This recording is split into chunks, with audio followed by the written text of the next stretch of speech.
It's not very often when two huge rivals join forces, but on Friday, both companies announced that they are working together with each other and health officials to fight COVID-19.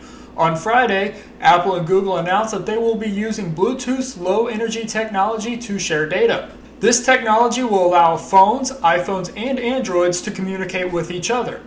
The idea behind this is that the tech will be built into iOS and Android's operating system, and then users will download specific apps. These apps then use Bluetooth to communicate back and forth with encrypted keys that continuously change.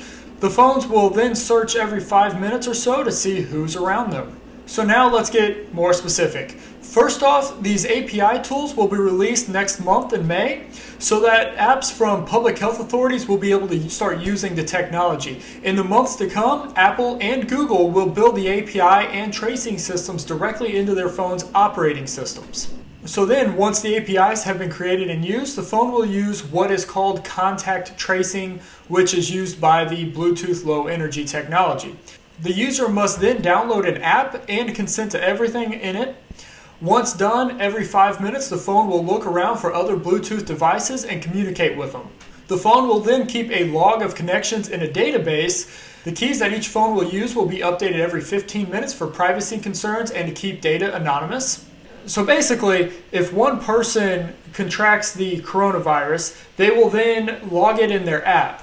Then their phone will take note of the log of everyone that they have been in contact with recently, and then the app will actually inform the apps on the other phones that they have been in contact with someone in the preceding days who has contracted COVID-19, which will then prompt a phone notification for each of those users.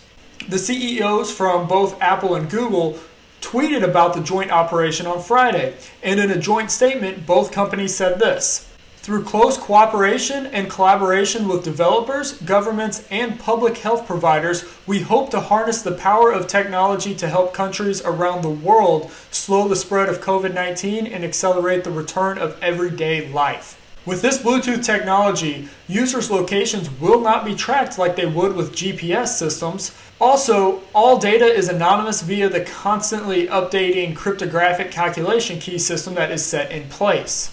So privacy and notifications are great. However, if you are in a crowded room or a crowded building, such as an office building where you don't share a room with someone, your Bluetooth signal could still pick up on them even though they're in the next room and say that you had contact with them even if you didn't.